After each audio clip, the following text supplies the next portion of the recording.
Hello everyone. आज हम educational management में national policy for person with disability 2006 के बारे में अध्ययन करेंगे।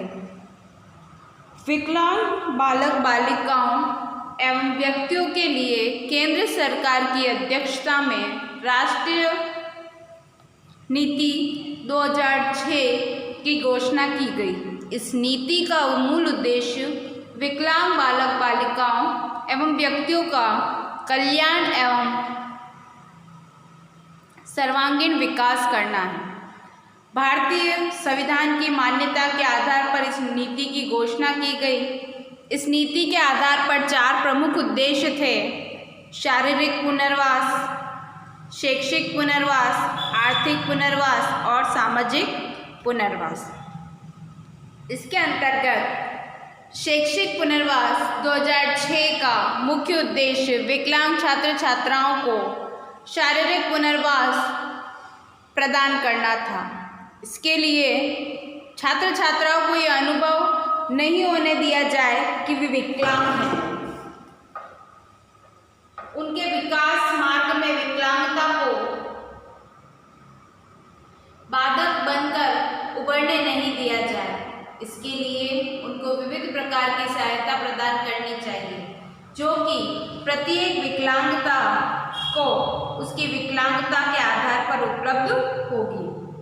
बालक बालिकाओं में उत्पन्न होने वाली विकलांगता को प्रारंभिक स्तर पर ही ज्ञात करना तथा उसके विचार, उपचार, चिकित्सा सुविधा उपलब्ध कराना, इस संदर्भ में सुझाव प्रस्तुत करना और उसमें विकलांगता में वृद्धि न हो।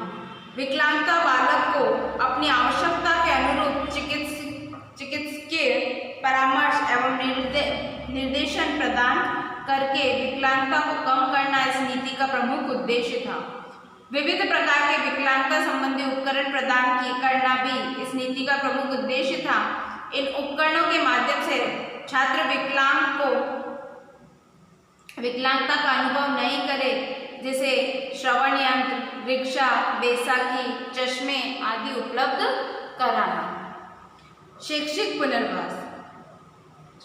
पुनर्वास के अंतर्गत इस नीति के अनुसार विकलांग बालकों को सामान्य बालकों के साथ अनिवार्य एवं निःशुल्क शिक्षा प्रदान की जाएगी, जिससे उनको अपनी विकलांगता का अनुभव न हो सके। इस नीति के अनुसार प्रत्येक छात्र छात्रा को माध्यमिक स्तर के बाद उनकी रुचि के अनुरूप व्यवसाय का प्रशिक्षण प्रदान किया जाएगा, जिससे वह अपनी रुचिपूर्ण व्यवसाय प्राप्त कर सके। शिक्षा के आधार के अंतर्गत विकलांग को विशेष प्रकार के आर्थिक सुविधाएं प्रदान की जाएंगी, जिससे उनकी शिक्षा में धन संबंधी कोई व्यवधान उपस्थित न हो। इस प्रकार प्रत्येक विकलांग बालक बालिकाओं को शिक्षा प्राप्त हो सकेगी। विकलांग छात्र छात्राओं को निर्देशन एवं परामर्श प्रदान करके उनकी रुचि एवं योग्यता के अनुसार शैक्षिक विषयों के चयन तथा व्यवसाय एवं विकास के अवसरों की समानता सामान्य छात्रों की भांति प्राप्त हो सकेगी। इसके साथ विकलांगता के आधार पर किसी भी प्रकार के भेदभाव शिक्षा व्यवस्था एवं विद्यालय व्यवस्था में नहीं किया जाएगा। थर्ड है आर्थिक पुनर्वास। इस नीति के अनुसार विकलांग छात्र छात्राओं को आत्मनिर्भर बनाना निश्चित किया जाए, जिससे कि वे आर्थिक रूप से किसी परिवार के सदस्य या किसी अन्य व्यक्ति पर निर्भर न हो। इसके लिए उनको व्यावसायिक निर्देश एवं परामर्श प्रदान किया गया। इस नीति के अनुसार विकलांग छात्र छात्राओं को उनकी योग्यता एवं रुचि के अनुसार व्यवसाय चयन करने में सहायता प्रदान की जाएगी, जिससे उनको व्यवसाय श्रेष्ठ रूप में संचालित होगा एवं विकलांग छात्र छात्राओं की आर्थिक स्थिति उन्नत होगी। इस नीति के अनुसार व्यवसाय प्रारंभ करने के लिए विकलांग छात्र छात्राओं को कम ब्याज दर व ब्याज दर मुक्त ऋण प्रदान किया जाएगा, जिससे वे अपना व्यवसाय स्थापित करने में कठिनाई का अनुभव नहीं करेंगे। इस नीति के अनुसार विकलांग छात्र छात्राओं को व्यावसायिक कौशल विकसित करने के लिए व्यावसायिक प्रशिक्षण प्रदान किया जाएगा। इन छात्र छात्राओं की आर्थिक उन्नति हो सकेगी। इस नीति के अनुसार विकलांग छात्र छात्राओं को रोजगार प्रदान करने के आरक्षण प्रदान किया जाएगा। जो छात्र छात्राएं व्यवसाय में रुचि नहीं रखते उन्हें सरकारी एवं अर्ध सरकारी एवं अन्य विभागों में नौकरी प्रदान की जाएगी। सामाजिक पुनर्वास। इस नीति के अनुसार विकलांग छात्र छात्राओं को समाज में सम्मानजनक स्थान प्राप्त करना है। इस सोपान के निम्नलिखित बिंदुओं पर ध्यान से समझा जाएगा। इस नीति में विकलांग व्यक्तियों को सामाजिक अधिकार प्रदान किए गए हैं। उन सभी अधिकारों का संरक्षण किया जाएगा। उनमें उन अधिकारों का उपयोग करके विकलांग व्यक्ति समाज में सम्मान प्राप्त कर सकेंगे। इस नीति के अनुसार विकलांग छात्र छात्राओं के साथ विद्यालय एवं समाज में किसी प्रकार का भेदभाव नहीं होगा, वरन विद्यालय व्यवस्था में सामाजिक व्यवस्था में उनकी सहभागिता निश्चित की जाएगी। इस नीति के अनुसार विकलांग व्यक्तियों एवं छात्र छात्राओं के भावों एवं विचारों को समाज एवं विद्यालय दोनों में ही सम्मान दिया जाएगा, जिससे आत्मविश्वास का विकास होगा और वे समाज के लिए उपयोगी सिद्ध होंगे। इस नीति के अनुसार विकलांग छात्र छात्राओं को उनके समाज उपयोगी एवं शिक्षा व्यवस्था उपयोगी कार्यों के लिए पुरस्कृत किया जाएगा, जिससे समाज में उनके प्रति अनेक पूर्वाग्रह नष्ट हो सकेंगे तथा ये सभी विकलांग छात्र आत्मगौरवान्वित हो सकेंगे। 2006 विकलांग छात्र छात्राओं को प्रत्येक क्षेत्र में पुनर्वास प्रदान करते हुए उनको शिक्षा एवं समाज की मुख्य विकास धारा से संबद्ध करना चाहती है। इस नीति के कुछ सोपान हैं। Step of national policy 2006 with disabled persons. राष्ट्रीय शिक्षा नीति 2006 के प्रमुख सोपान के अंतर्गत पहला है क्रियान्वयन समितियां। राष्ट्रीय शिक्षा 2006 के क्रियान्वयन के लिए नोडल मंत्रालय के द्वारा के रूप में सामाजिक न्याय एवं सशक्तिकरण मंत्रालय की प्रमुख भूमिका होती है। केंद्र सरकार पर ही समन्वय सम्मिलित होती है, जिसमें शिक्षा व्यवस्था एवं विकलांग व्यक्तियों के लिए कार्य करने वाली संस्थाओं के प्रतिनिधि सम्मिलित होते हैं। ठीक इसी प्रकार की समिति राज्य सरकार पर गठित की जाती है, जिसके साथ साथ जिला शिक्षा के पुनर्वास केंद्र भी स्थापित किए गए, जो कि नीति के क्रियान्वयन में सहयोग प्रदान करते हैं। इसके साथ साथ सभी मंत्रालय विकलांगों के सहित अपना योगदान प्रस्तुत करने के लिए तत्पर रहते हैं। इनके लिए जो सुविधाएं अपने विभाग के माध्यम से उपलब्ध कराते हैं। इस प्रकार 2006 के क्रियान्वयन की व्यवस्था संयुक्त रूप से की जाती है। राष्ट्रीय नीति का आधार। राष्ट्रीय शिक्षा 2006 का प्रमुख आधार संयुक्त राष्ट्र संघ द्वारा प्रस्तावित विकलांग व्यक्तियों से संबंधित योजनाओं को माना जाता है।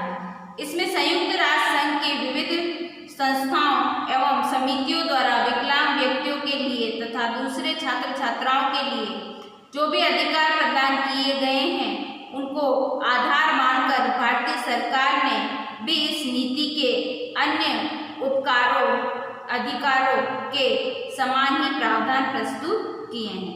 इस प्रकार की नीति के उद्देश्य के आधार संयुक्त राष्ट्र एवं संबंधित संगठनों द्वारा की गई घोषणाओं से संबंधित हैं, जो कि विकलांग व्यक्तियों एवं छात्र छात्राओं के लिए की गई है।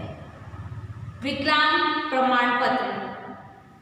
इस नीति के आधार पर विकलांगता के प्रमाण पत्र को उपलब्ध कराने की प्रक्रिया को सरल एवं केंद्रीकृत बनाया है, जिससे विकलांग व्यक्ति स्थानीय स्तर तथा जिला स्तर पर चिकित्सा अधिकारी के सहयोग से प्रमाण पत्र प्राप्त कर सकते हैं। 40% से अधिक विकलांगता वाले व्यक्ति एवं बालक बालिकाओं को विकलांगता प्रमाण पत्र दिया जाता है। इस प्रमाण पत्र के आधार पर उनको वे सभी सुविधाएं प्राप्त होंगी जो एक विकलांग व्यक्ति को मिलती है। 2006 के पुनर्वास एवं उसके अधिकार को प्राप्त करने के लिए ये उपयोग जो है सिद्ध हुए हैं एवं इसके आधार पर विकलांग व्यक्ति विकास की मुख्य धारा से संबद्ध हुए हैं। अधिगम और सहभागिता एवं अवरोधक या कठिनाइयाँ।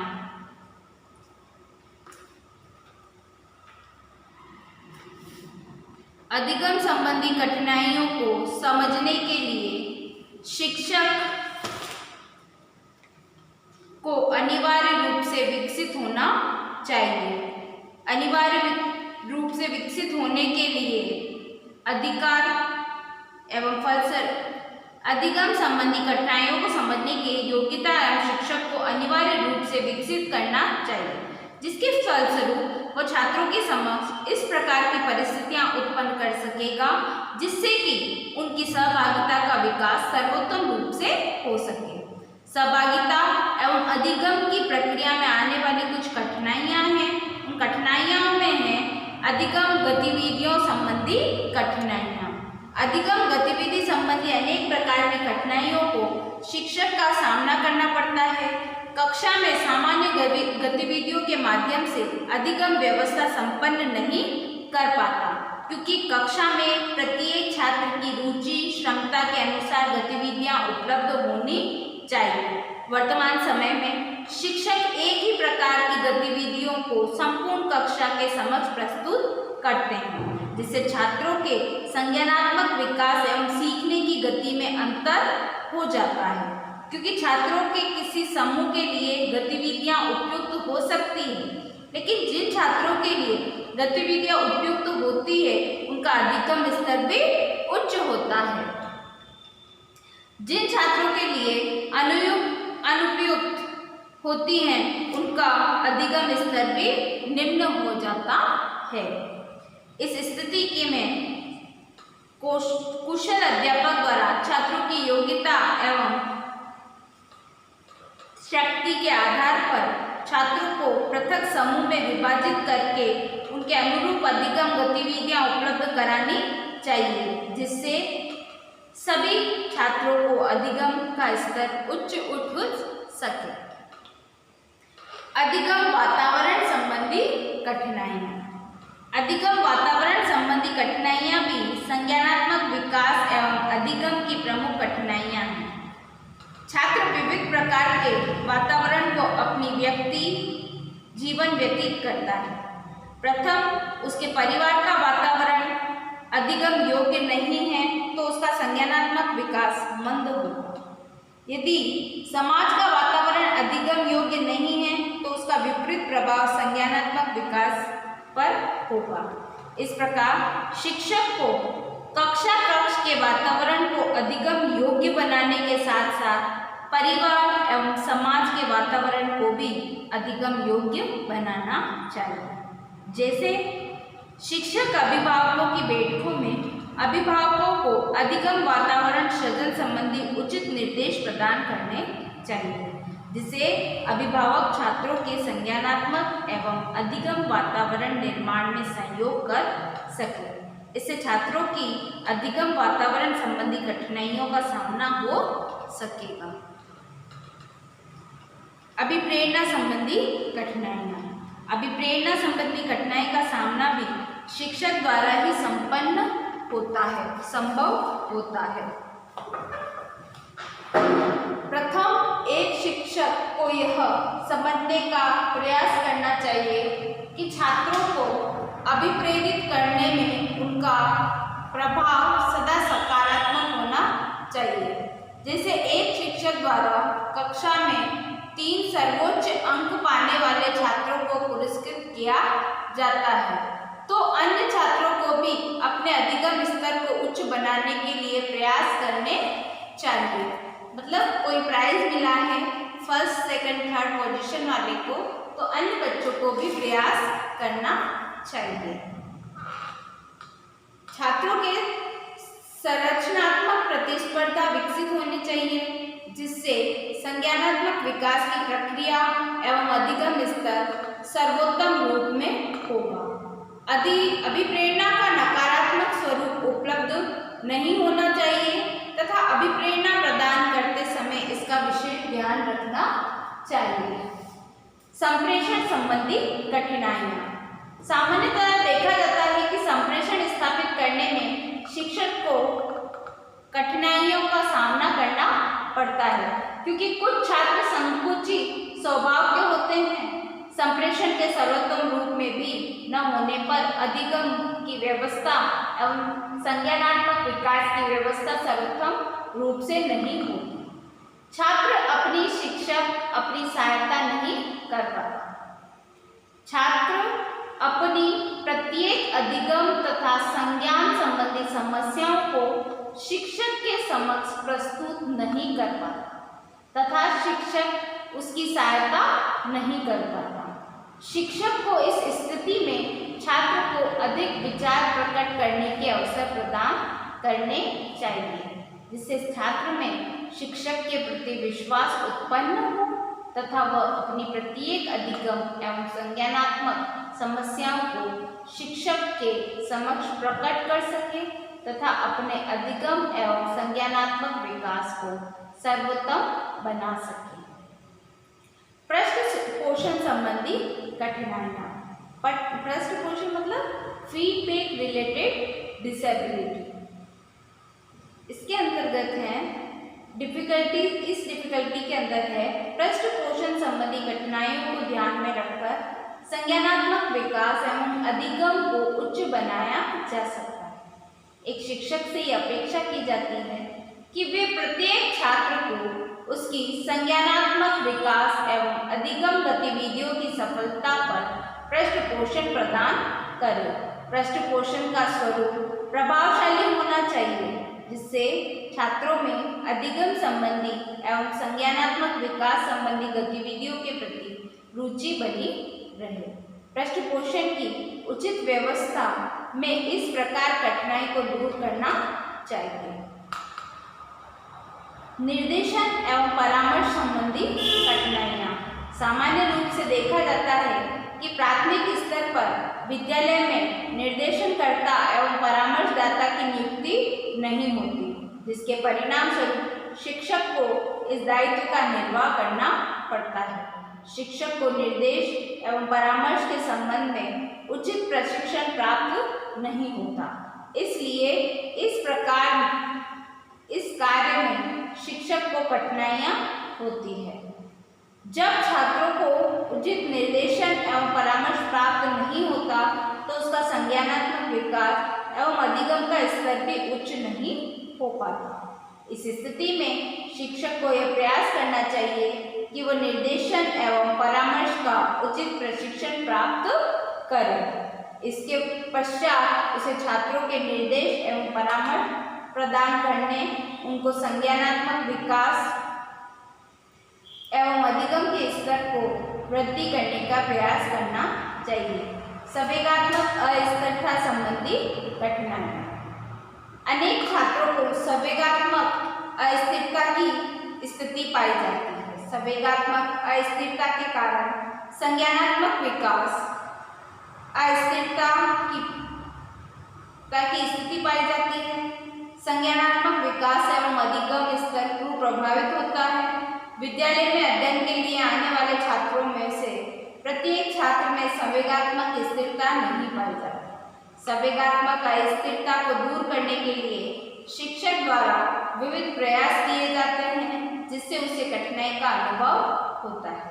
इस स्थिति में शिक्षक को संवेगात्मक विकास एवं स्थिरता के लिए छात्रों को समूह में कार्य करना चाहिए और उसमें संवेगात्मक स्थिरता की भावना विकसित करनी चाहिए। रुचिपूर्ण गतिविधियां संबंधी कठिनाइयाँ।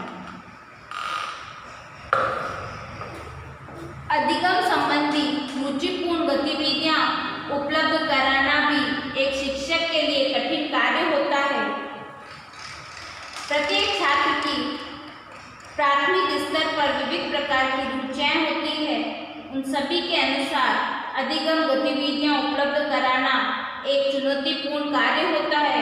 इसके लिए एक शिक्षक को सभी छात्रों की रुचियों को जानना का प्रयास करना चाहिए। समान रुचि वाले छात्रों के लिए समान समूह तैयार करके उन्हें गतिविधि प्रदान करनी चाहिए। फिर है शिक्षण अधिगम सामग्री संबंधी कठिनाइयाँ। शिक्षण संबंधी सामग्री संबंधी कठिनाइयाँ 3 प्रकार से शिक्षकों के समक्ष उपस्थित होती है। प्रथम, शिक्षकों द्वारा शिक्षण अधिगम सामग्री के निर्माण संबंधी कठिनाई होती है। वह अधिगम सामग्री के निर्माण का ज्ञान न होना तथा धन का उपलब्ध न होना प्रमुख समस्याएं होती है। दूसरी, शिक्षकों को शिक्षण अधिगम सामग्री के प्रयोग के बारे में ज्ञान नहीं होता। तीसरा, इसके द्वारा उनकी उदासीनता देखी जाती है। इसमें संज्ञानात्मक विकास एवं अधिगम स्तर विपरीत प्रभाव पड़ता है। शिक्षकों को अनुपयोगी सामग्री एवं कम कीमत के सामान में शिक्षण अधिगम सामग्री का निर्माण करना चाहिए। उनका प्रयोग व्यापक रूप से करना चाहिए।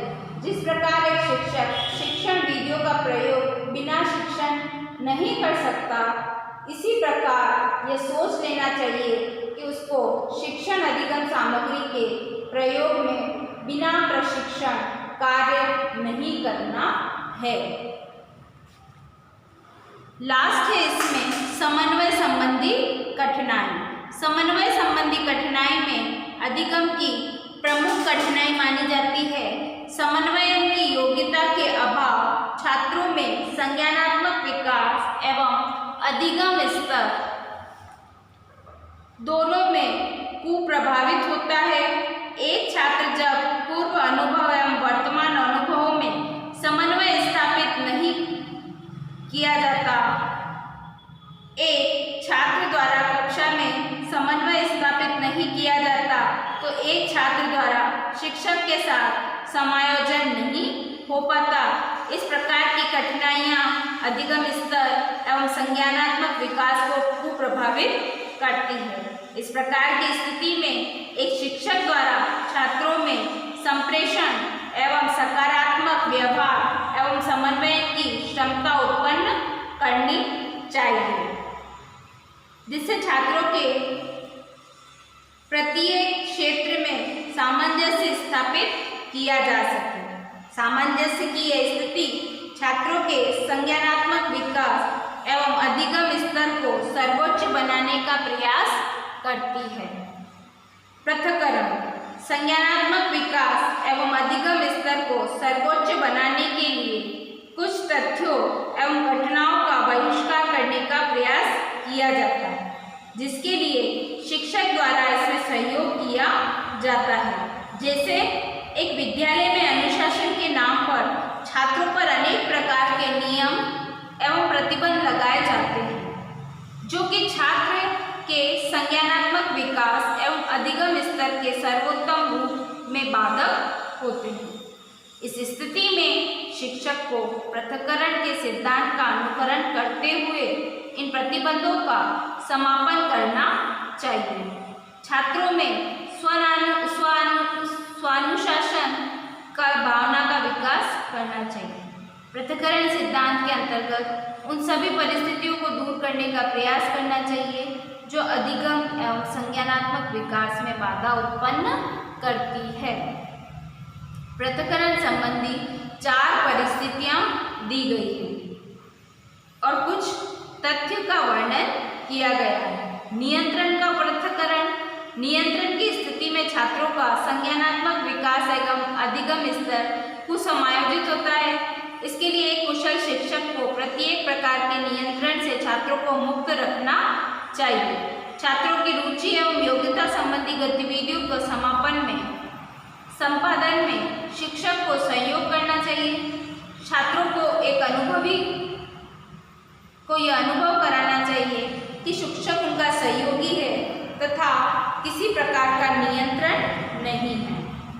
दूसरा है तनाव का पृथक्करण। मानसिक स्थिति की मानसिक तनाव की स्थिति में छात्र संज्ञानात्मक विकास सर्वोत्तम रूप से नहीं होता। मानसिक तनाव के छात्रों को अनेक प्रकार के कारण हो सकते हैं। एक शिक्षक को यह जानने का प्रयास करना चाहिए कि छात्रों को किस प्रकार से मानसिक तनाव है। इसके बाद उस कारणों को दूर करना चाहिए। यह कारण व्यक्तिगत, शैक्षिक, पारिवारिक स्थिति से संबंधित भी हो सकते हैं। इस प्रकार की स्थिति में शिक्षक द्वारा कुशलता से छात्र को तनाव मुक्त बनाने का प्रयास करना चाहिए। कठिन अधिगम गतिविधियों का पृथक्करण। कठिन अधिगम गतिविधियों का पृथक्करण करना एक शिक्षक के लिए आवश्यक माना जाता है। जब शिक्षक द्वारा छात्रों के समक्ष कठिन अधिगम गतिविधियां उपस्थित की जाती हैं तो छात्र को उनसे अरुचि होने लगती है तथा वह अधिगम गतिविधियों को दूर हो जाता है। इसीलिए छात्रों के समक्ष सरल और कठिन की ओर क्रमबद्ध रखते हुए गतिविधियों को प्रस्तुत करना चाहिए। आवश्यकता के अनुसार उनमें संशोधन करते हुए कठिनता की स्थिति को दूर रखना चाहिए। नेक्स्ट है पूर्वाग्रहों का पृथक्करण करना चाहिए, विरोधी विचारों का पृथक्करण करना चाहिए, नकारात्मक व्यवहार का पृथक्करण करना चाहिए, नकारात्मक वातावरण का पृथक्करण करना चाहिए,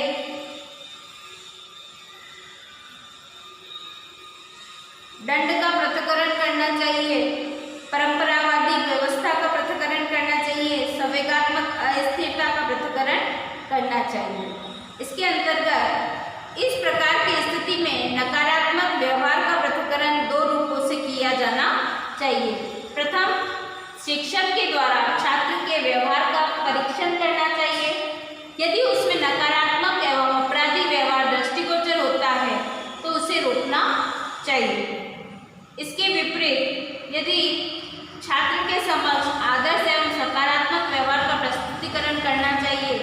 इसके विपरीत स्थिति में यदि किसी शिक्षक में उत्तेजना एवं क्रोध की स्थिति अधिक है तो छात्रों से थोड़ी सी त्रुटि पर वह उत्तेजित हो जाता है तो उसको अपने व्यवहार पर नियंत्रण करके आदर्श व्यवहार रखना चाहिए। इस प्रकार संज्ञानात्मक विकास की स्थिति एवं अधिगम स्तर उच्च रहता है।